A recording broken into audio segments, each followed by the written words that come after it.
ಬನ್ನಿ ವೀಕ್ಷಕರೇ, ಮುಂದಿನ ರಾಶಿ ಮಿಥುನ ರಾಶಿ. ಮಿಥುನ ರಾಶಿಗೆ ಈ ಒಂದು ಜುಲೈ ತಿಂಗಳ ಮಾಸ ಭವಿಷ್ಯ ಹೇಗಿದೆ ಅಂತ ತಿಳ್ಕೊಳ್ಳೋಣ. ಮೇಡಮ್, ಮುಂದಿನ ರಾಶಿ ಮಿಥುನ ರಾಶಿ. ಮಿಥುನ ರಾಶಿಯವರಿಗೆ ಜುಲೈ ತಿಂಗಳಲ್ಲಿ ಹೇಗಿದೆ ಅನ್ನೋದ್ರ ಬಗ್ಗೆ ಖಂಡಿತ ನೋಡಿ, ಮಿಥುನ ರಾಶಿಯವರಿಗೂ ಕೂಡ ತುಂಬಾ ಅದ್ಭುತವಾದ ಸಮಯ. ಇಷ್ಟ ದಿನ ಗುರು ಲಗ್ನದಲ್ಲಿದ್ದಾಗ ಒಂದಲ್ಲ ಒಂದ್ ರೀತಿ ಸಂಕಟಗಳನ್ನ ಅನುಭವಿಸ್ತಾನೆ ಇದ್ರು. ಯಾಕಂದ್ರೆ ಜನ್ಮ ಗುರು ನರೋ ದುಃಖ ಮಾಡ. ಈಗ ಗುರು ಚೇಂಜ್ ಆಗಿ ಒಂದ್ ತಿಂಗಳಾಗ್ತಾ ಬರ್ತಾ ಇದೆ. ಸೊ ಹಾಗಾಗಿ ಒಳ್ಳೆ ಫಲಗಳನ್ನ ಖಂಡಿತವಾಗ್ಲೂ ಇವಾಗ ಸ್ವಲ್ಪ ಸ್ವಲ್ಪನೇ ನೋಡಕ್ಕೆ ಶುರು ಆಗಿರುತ್ತೆ ಅವ್ರಿಗೆ.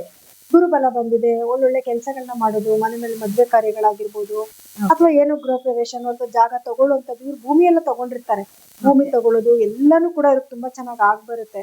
ಆದ್ರೆ ಇವಾಗ ಸ್ವಲ್ಪ ದಿನಗಳ ಕಾಲ ಅಂದ್ರೆ ಕುಜ 12ಕ್ಕೆ ಬಂದ್ಬಿಡ್ತಾನೆ ಇವ್ರಿಗೆ. ಅವಾಗ ಏನಾಗುತ್ತೆ, ಇವಾಗ ಮೊದಲೇ ರಿಜಿಸ್ಟ್ರೇಷನ್ ಎಲ್ಲ ಆಗೋಗಿದ್ರೆ ಓಕೆ ಫೈನ್, ಇಲ್ಲ ಅಂತಂದಾಗ ಏನಾಗುತ್ತೆ ಸ್ವಲ್ಪ ಕ್ವೈರೀಸ್ ಬರೋದು.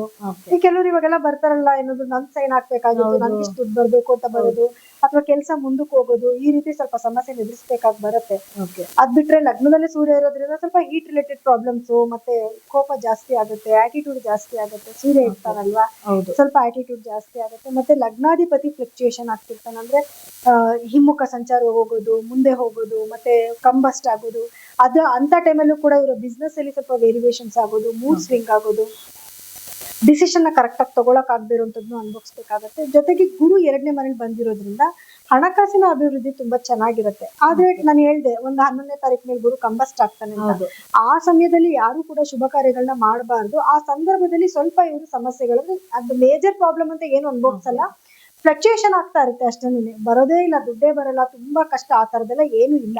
ಸ್ವಲ್ಪ ಫ್ಲಕ್ಚುಯೇಷನ್ ಆಗುತ್ತೆ ಅನ್ನೋದ್ಬಿಟ್ರೆ ಬಾಕಿ ಏನು ಪ್ರಾಬ್ಲಮ್, ಸ್ವಲ್ಪ ಮಟ್ಟಿಗೆ ವೇರಿಯೇಷನ್ ಆಗತ್ತೆ. ಆದ್ರೆ ಗುರು ದೃಷ್ಟಿನೂ ಇಂಪಾರ್ಟೆಂಟ್ ಆಗುತ್ತಲ್ಲ. ಗುರು ದೃಷ್ಟಿ ಅಂತ ನೋಡಕ್ ಬಂದಾಗ ಅವ್ರಿಗೆ ಒಳ್ಳೆ ಮನೆಗಳ ಮೇಲೆ ನೋಡಿ, 6ನೇ ಮನೆ ಮೇಲೆ ಗುರು ದೃಷ್ಟಿ ಇದೆ. ವರ್ಕ್ ಮಾಡ್ತಿರೋರ್ಗೆ ಪ್ರಮೋಷನ್ ಗಳಾಗುವಂಥದ್ದು, ಅಥವಾ ಬ್ಯಾಂಕ್ ಅಲ್ಲಿ ಲೋನ್ಗಳು ಅಪ್ಲೈ ಮಾಡ್ರೆ ಲೋನ್ಗಳು ಸಿಗುವಂಥದ್ದು, ಅದು ಇಂಥದೆಲ್ಲ ಒಳ್ಳೊಳ್ಳೆ ಲಾಭಗಳನ್ನ ನೋಡ್ಬಹುದು ಅವರು. ಕಾಂಪಿಟೇಟಿವ್ ಎಕ್ಸಾಮ್ಸ್ ಬರೀತಿದ್ರೆ ನೋಡಿ, ಟೈಮ್ ಎಷ್ಟು ಚೆನ್ನಾಗಿದೆ.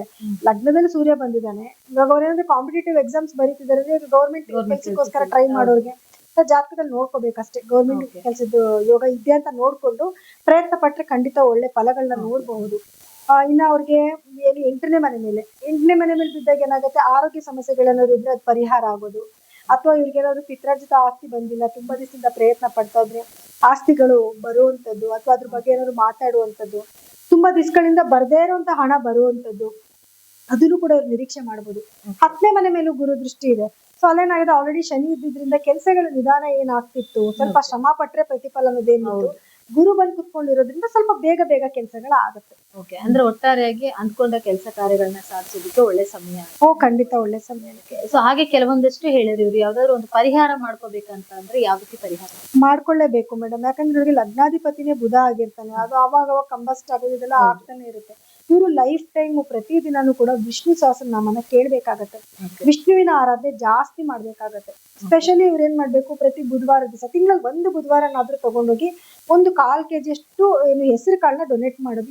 ಎಂತ ಸಂದರ್ಭದಲ್ಲೂ ನಾನು ಹೇಳ್ತೀನಿ ಇವ್ರಿಗೆ, ಲೈಫ್ ಟೈಮ್ ಅಲ್ಲಿ ಕೂಡ ತಿಂಗಳಲ್ಲಿ 1 ಸತಿನಾದ್ರೂ ಹೆಸರು ಕಾಳನ್ನ ಏನೋ ನೀಡ್ಫುಲ್ ಪೀಪಲ್ಗೆ, ಅವಶ್ಯಕತೆ ಇರೋರ್ಗೆ ತಗೊಂಡೋಗಿ ಕೊಡೋದ್ರಿಂದ ಇವ್ರಿಗೆ ಏನೇನ್ ಸಮಸ್ಯೆಗಳು ಬರ್ತಾ ಇದ್ರು ಕೂಡ ಅದು ಒಂದಲ್ಲ ಒಂದ್ ರೀತಿಯಲ್ಲಿ ರೆಡ್ಯೂಸ್ ಆಗ್ತಾ ಹೋಗ್ತಾ ಇರುತ್ತೆ. ಇನ್ನ ಸೂರ್ಯ ತುಂಬಾ ಬಲವಾಗಿದ್ದಾನೆ, ಗುರು ಬಲವಾಗಿದ್ದಾನೆ, ಅವರು ಆರಾಧನೆ ಮಾಡ್ಕೊಳ್ಳೋದು, ಏನು ಆದಿತ್ಯ ಹೃದಯ ಪಠನೆ ಮಾಡ್ಕೊಳ್ಳೋದು, ಗುರುಗಳ ಒಂದು ಬೀಜ ಮಂತ್ರಗಳನ್ನ ಪಠನೆ ಮಾಡ್ಕೊಳ್ಳೋದು, ಇದೆಲ್ಲನೂ ಅವ್ರಿಗೆ ಒಂದು ಶಕ್ತಿ ಕೊಡುತ್ತೆ.